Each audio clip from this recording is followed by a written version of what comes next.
আসসালামু আলাইকুম। ষষ্ঠ গণবিজ্ঞপ্তির সুপারিশ নিয়ে জানালেন এনটিআরসির চেয়ারম্যান। বিস্তারিত জানতে সম্পূর্ণ ভিডিওটি মনোযোগ সহকারে দেখুন।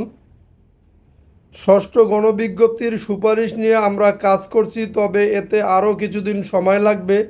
ঠিক কতদিন সময় লাগবে তা এই মুহূর্তে বলা সম্ভব হচ্ছে না।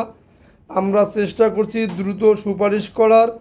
বুধবার 23শে জুলাই দুপুরে আলাপকালে এসব কথা বলেন বেসরকারি শিক্ষক নিবন্ধন ও প্রত্যয়ন কর্তৃপক্ষের এনটিআরসির চেয়ারম্যান মোহাম্মদ মফিজুর রহমান।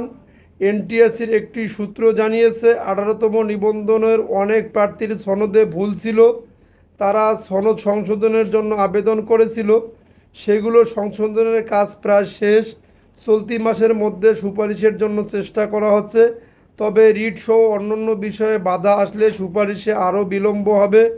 নাম অপ্রকাশিত রাখার সত্ত্বে এনটিআরসির এক কর্মকর্তা বলেন, জুলাই মাসের মধ্যে প্রার্থীদের সুপারিশের চিন্তাভাবনা করা হচ্ছে, এজন্য প্রস্তুতি গ্রহণ করা হচ্ছে।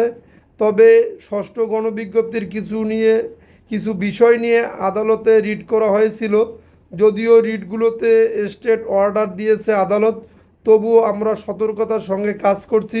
চলতি মাসে সুপারিশ করা সম্ভব না হলে আগামী মাসের মধ্যভাগের মধ্যে প্রার্থীদের সুপারিশ করা হবে বলেও জানান তিনি। গত ষোলো জুলাই গত 16ই জুন লক্ষাধিক শিক্ষক নিয়োগের ষষ্ঠ গণবিজ্ঞপ্তি প্রকাশ করে এনটিআরসি। এই গণবিজ্ঞপ্তিতে আবেদন গ্রহণ শুরু হয় গত 22শে জুন, যা চলে 10শে জুলাই রাত 12টা পর্যন্ত। আবেদন ফি জমা দেওয়ার শেষ মুহূর্ত ছিল 13ই জুলাই রাত 11টা 59 পর্যন্ত। এনটিআরসির সূত্রে জানা গেছে, এই গণবিজ্ঞপ্তিতে 57,000-এর বেশি প্রার্থী আবেদন করেছেন। অথচ প্রকাশিত বিজ্ঞপ্তি অনুযায়ী দেশের বিভিন্ন এমপিওভুক্ত শিক্ষা প্রতিষ্ঠানে মোট 1,08,22টি পদের শিক্ষক নিয়োগ দেওয়া হবে। এর মধ্যে স্কুল কলেজে রয়েছে 46,211টি, মাদ্রাসা 53,501টি এবং কারিগরি ও ব্যবসায় ব্যবস্থাপনা প্রতিষ্ঠানে 1,110টি পদ ফাঁকা। সেই হিসেবে প্রায় অর্ধেকের মতো পদ ফাঁকাই থেকে যাবে। যদি আপনাদের নিউজটি ভালো লেগে থাকে তাহলে অবশ্যই আমাদের চ্যানেলটি সাবস্ক্রাইব করে পাশে থাকা বেল বাটনটি অন করে রাখুন পরবর্তী ভিডিও